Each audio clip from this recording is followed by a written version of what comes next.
So, this past Friday, WWE released multiple stars from NXT. This is one of a litany of bulk firings that the company has shocked the wrestling world with in 2021 alone. However, these future endeavors seem to indicate an endeavored future, one that pivots the black and gold brand once again. Over the course of this video, you and I are going to look at the journey of WWE's third brand from rookie to pro, from a game show to the games show, from potential star maker to potential Khan breaker. And we'll call up the ultimate question at the end. Is this the end of NXT as we know it? So we have to go all the way back for this one. And for the longest of times, WWE has had unofficial developmental territories, the most notable being Ohio Valley Wrestling. They gave us guys like Brock Lesnar, John Cena, Randy Orton, Batista, Rob Conway. I liked his music, shut up. However, WWE wanted something completely under their umbrella. This led to the launch of Deep South Wrestling, which didn't quite land as they hoped, didn't have the popularity that they wanted it to have, so within 2 years it had closed down. And they moved southeast in America to Florida, where FCW, Florida Championship Wrestling, became WWE's new home to grow the stars of tomorrow. And all the mistakes they made with Deep South Wrestling, they improved in Florida Championship Wrestling. And it was all looking really good, actually. They found their groove, grooming greatness like The Shield, The New Day, Tamina, and others. And as that was happening, WWE announced the reimagining of one of their shows as ECW was calling time.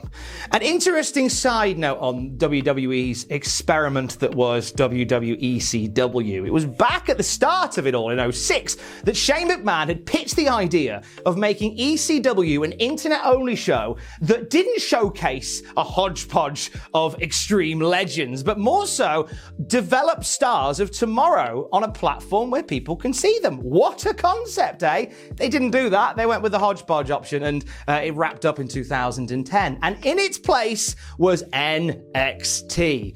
Is this a show that's going to create new stars for WWE? Well, yes, it is. Oh, so it's a developmental territory on television.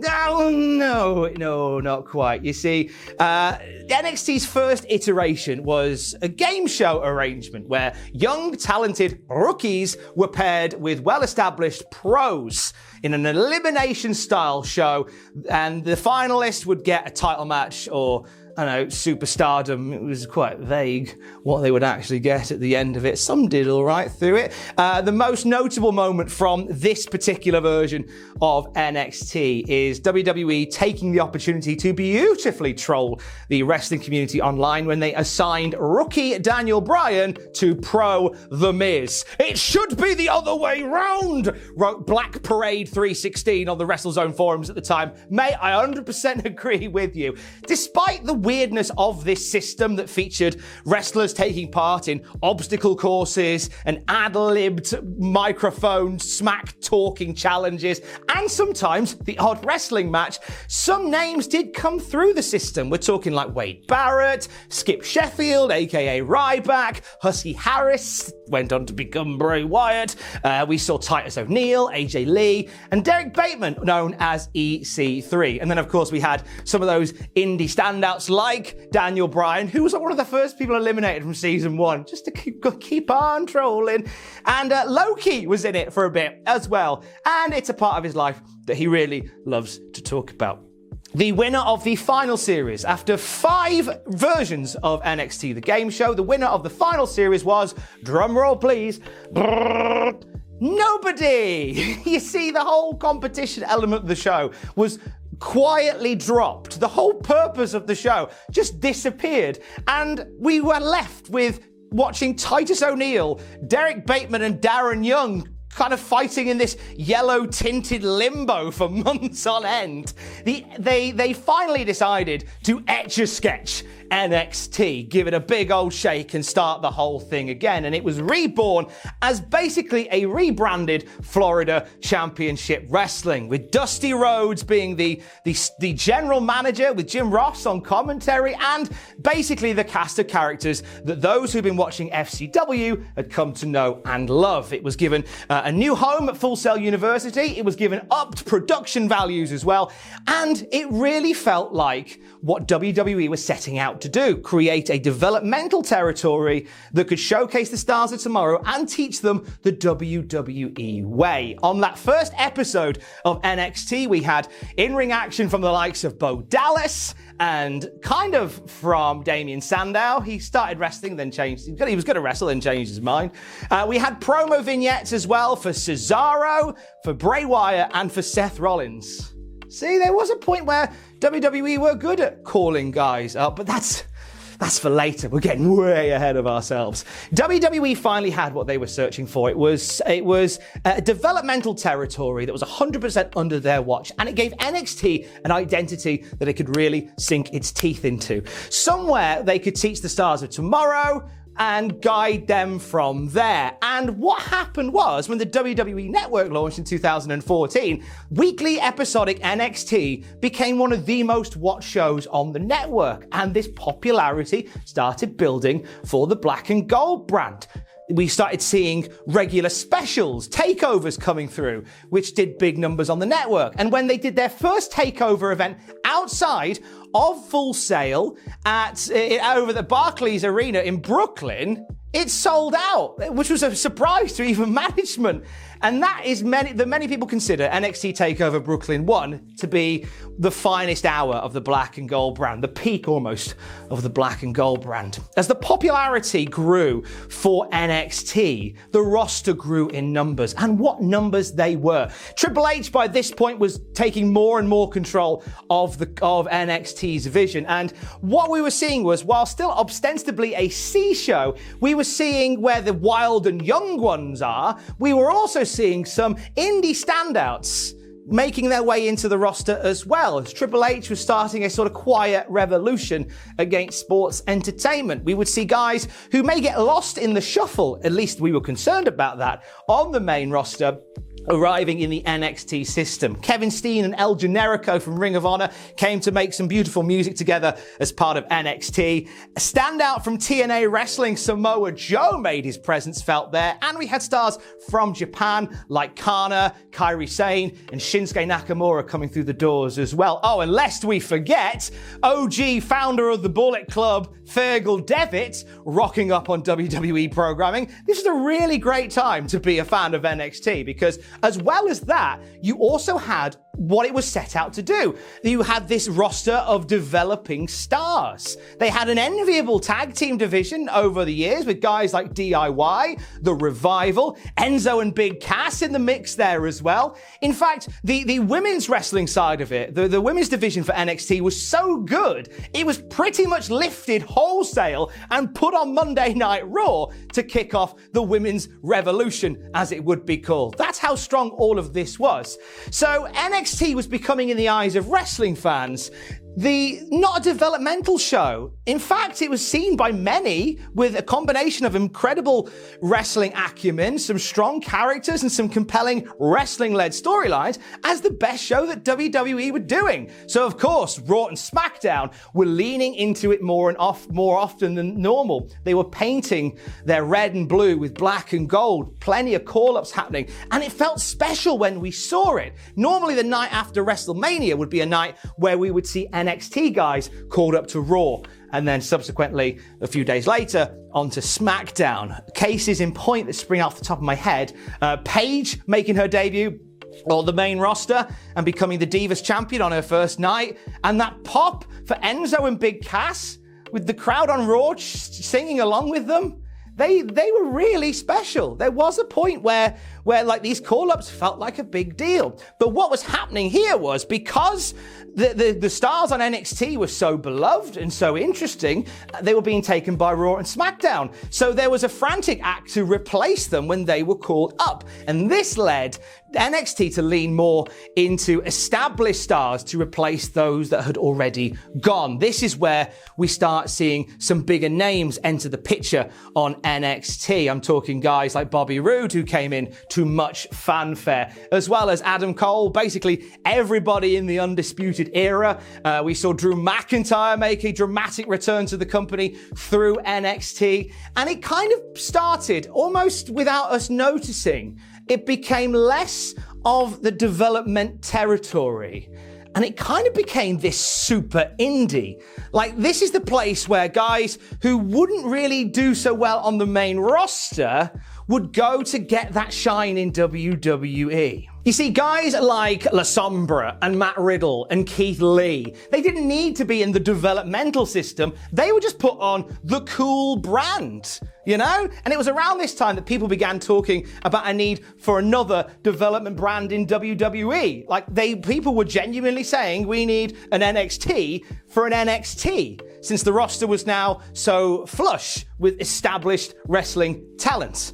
Now, this concept has been discussed over the past few years at NXT for NXT. The introduction of NXT UK was set to be a template for what was to come with regarding that brand. Triple H has spoke in very excited terms over the past couple of years about a worldwide territory system under the NXT banner. NXT UK was going to be how they would trial it out, and then we'd see things like NXT Japan, NXT Canada, NXT India from there. Discussions of all of these that we know of and others meant that NXT was about to become huge. And through all of this, the main hub, NXT, the one-off of America, was still delivering some stellar, some slow-burning storylines from the desk of Triple H and his team. By being on the WWE network, there wasn't that pressure to serve paymasters. You could slow burn some of these stories, and you could tell some more compelling stories. It very much felt like the super indie that it shaped itself to be, and it was ticking along very, very well. That changed when Cody Rhodes and his mates stood outside Daly's Place and announced the beginning of All Elite Wrestling.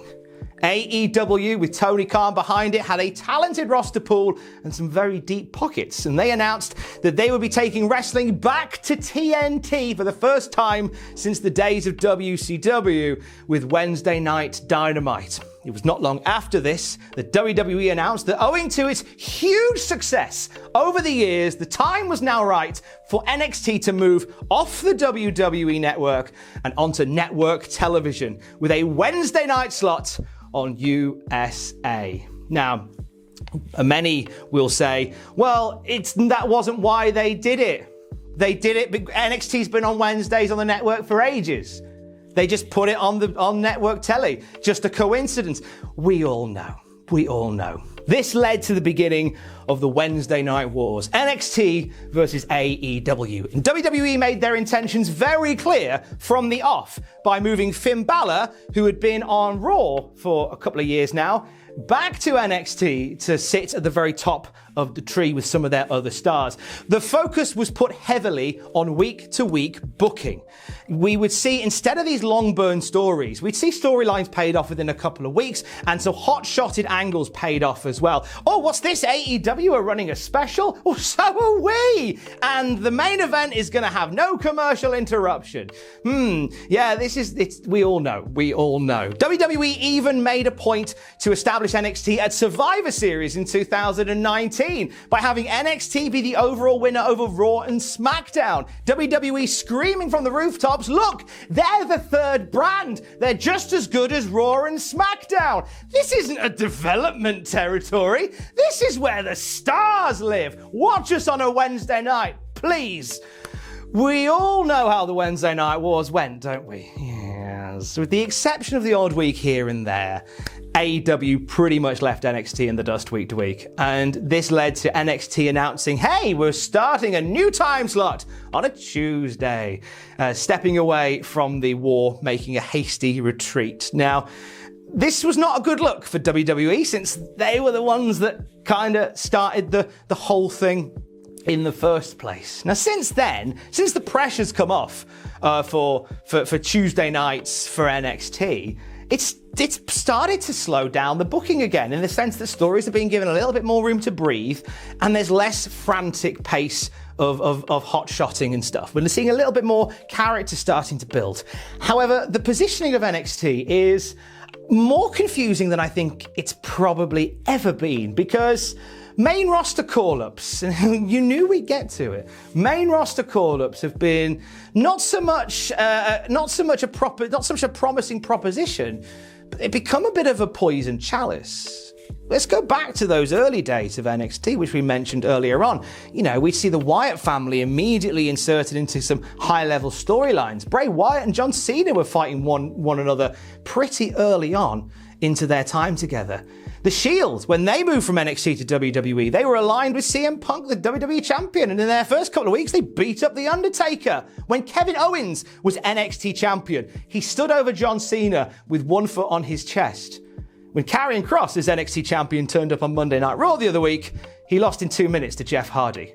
There has been a real change in the mindset of these call-ups from NXT to the main roster. Now, whilst the main roster of WWE is filled with guys that have done very well in that system, certainly you cannot deny it's been less fortunate for those coming through in recent memory.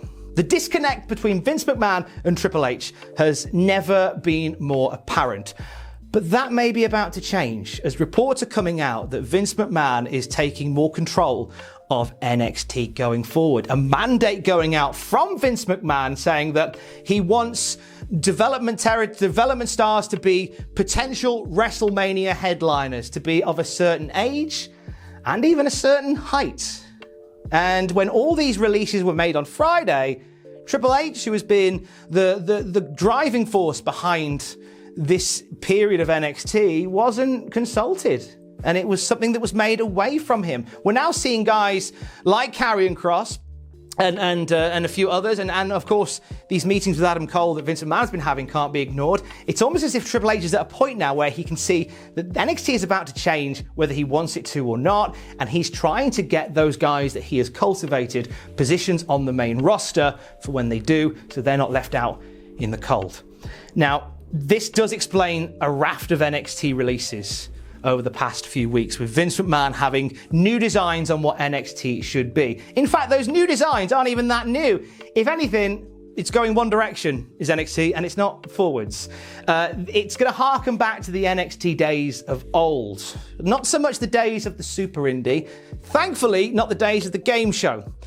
And it kind of feels like it might become that weird no man's land that we talked about between sort of when Derek Bateman and Titus O'Neil were there, sort of in that sort of field, potentially maybe where it lands. So this brings us to today, and it brings us back to the opening question. Is this the end of NXT as we know it? The simple answer is yes. The preferred identity of NXT is not of a corporate-sponsored indie powerhouse, nor is it a global territory star-making operation. The preferred identity of NXT is a sports entertainment conveyor belt. The proposition is simple. Make a wrestling show that's good, but not too good. Give us some big stars that can talk on the mic, that could possibly headline WrestleMania and sell some t-shirts, and your work is complete. Do that, and just that, and everybody's happy. Yes, even you and I are happy. You see, we live in a time now where there is more wrestling at our fingertips than I think there's ever possibly been. I have loved the work of NXT for many, many years, and I've seen these changes over the past couple of years, and I must admit the product maybe isn't what I used to love anymore. It's not in the same league as the heyday for me. So with these changes coming in, if I don't love it as much, I'm spoilt for choice, as are you, with major, minor, indie, local, regional promotions that can fill that void. Promotions that are about to get an influx of amazing talent as WWE send a few more stars out of its sports entertainment machine and back into that pool of independent wrestling goodness. And it's only going to make the indie world better. So if NXT is not for you, you've got loads to choose from. Yes, this is the end of NXT as we know it, and I feel fine. Stay safe. Love you, bye.